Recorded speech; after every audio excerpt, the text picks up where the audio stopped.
Hindi yung ano ang nangyari sa'yo, ano ang nakita mo, parang gano'n. Opo. Bakit mo yun ang pangalan? Meron daw po naangkas sa kanila na white lady. Nakaangkas. Opo. Tapos pagka yung pagdating po diyan, natumba na po sila.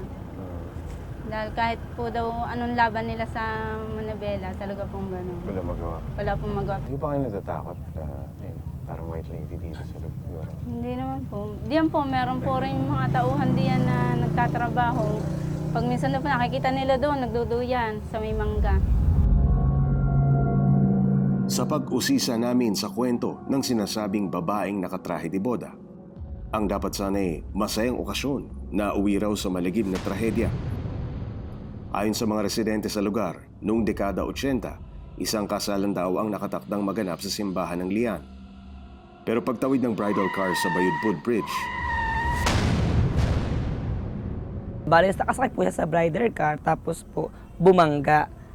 Hindi na nga po natuloy ang kasal.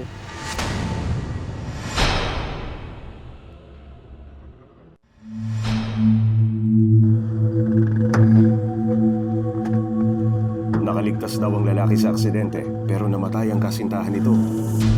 Mula noon, nagsimula na raw magparamdam at makiangkas ang kaluluwa ng babae sa mga dumaraang motorista sa kagustuhan nitong makarating sa naudlot niyang kasal. Doon po maabang ng mga sasakyan, kung ano ng mga sasakyan na inaangkasan niya. Tapos papatungo po dito sa Puting Kahoy.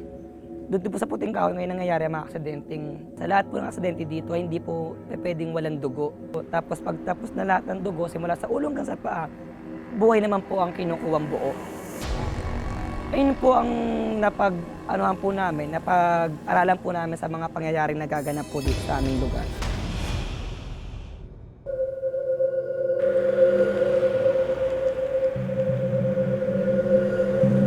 Konsel pa lang ako, maraming na-aksidente talaga dyan, hindi lang mga single, kundi mga AUVs, may van pa na bumubulong dyan.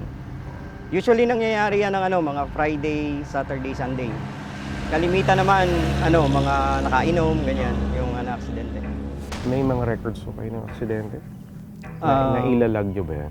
Nakalagbook po yun, pero pagka kasi minsan malapit, pagtawag namin sa pulis, malapit lang yung pulis. Ang inire-record na lang namin yung mga iniiwang sasakyan dito. Nakatala din na may gayong pangyayari, pero pulis na yung nagre-record nung talaga. Sila ang kumukuha ng mga details ng mga naging pasyente, nung naging aksidente. Pero ang mga haka-haka tungkol sa babaeng ikakasal, mari namang pinabubulaanan ng mismong kapitan de barangay ng Puting Kahoy. May ganun ho ba kayo information? Meron pong sa amin na di umano kaya na aksidente, may ganun daw na nakita. Siguro, pero yung information doon sa yung aksidenteng bride, wala akong nun eh. Probably nangyari yon na hindi pa ako active siguro dito sa Sa halip, may mas karumal-dumal daw na kwento sa likod ng kaluluwang nagpaparamdam sa kanilang lugar. Dito kasi, yung lugar na to, wala pa yung mga bahayang yan. Marami kasing sinalvage dito. Sinalvage. Mga capgus, mga tinatapunan yan ng Dekada patay. ano po yan? Maraming napatapon dito na Masinsa. sinalvage, mga babae, mayroong mga sundalo, mga dahil sa capgus. aksidente? Hindi dahil sa aksidente. Ito rin ang paniwala ng mismong may-ari ng lote kung saan nadidisgrasya ang mga motorista. Ano ho ba dati ito? Dating nung 1940s, sabi ng mga lolo namin, yung tsaka ng biyanan ko, andyan ang barracks ng mga Hapon. Sa Lian, ang Amerikano tsaka sa Wawa, kinakanyon to. Kinakanyan. So, nagtigil ang mga Hapon dito? Tumigil sila. Pinatotohanan naman ito ng isa pang residente sa lugar na si Aling Elsa. Taong 2004 nang masaksihan niya di umano ang pagtapon ng isang bangkay sa damuhan ng isang lalaki. Dito po sa amin. Tapunan po ito ng mga patay. Diyan mismo dito. Itong aming tirahang to noon. Ito po malawak, madamo. Diyan po tinatapon lahat ang mga patay. Doon siya nagtitigil daw sa tulay nung tapos dito tinapon.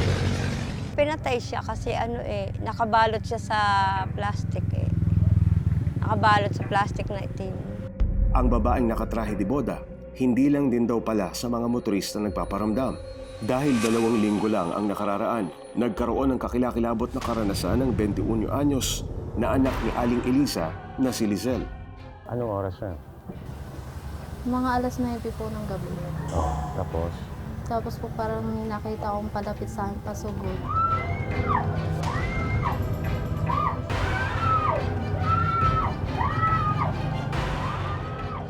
Ano yung nakita mo?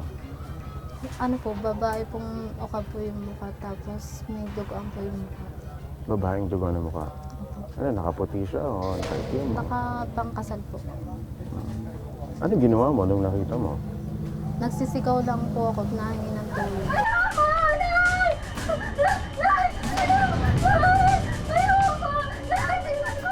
Naipakaramdam nga rin po ako na para po ako'y inaano po nila, inaakit na dadalahin po kung saan, na hindi po ako nasama. Nung sinapian ka kahapon, naalala mo yung mga nangyari? Hindi ko po masyado naalala.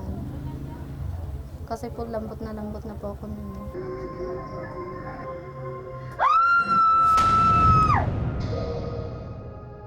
Hindi raw ito ang unang pagkakataon na sapian si Lizelle ng mga di umano'y espiritu at kaluluwang ligaw. 18 anyos lang daw siya nang unang makaranas ng sapi.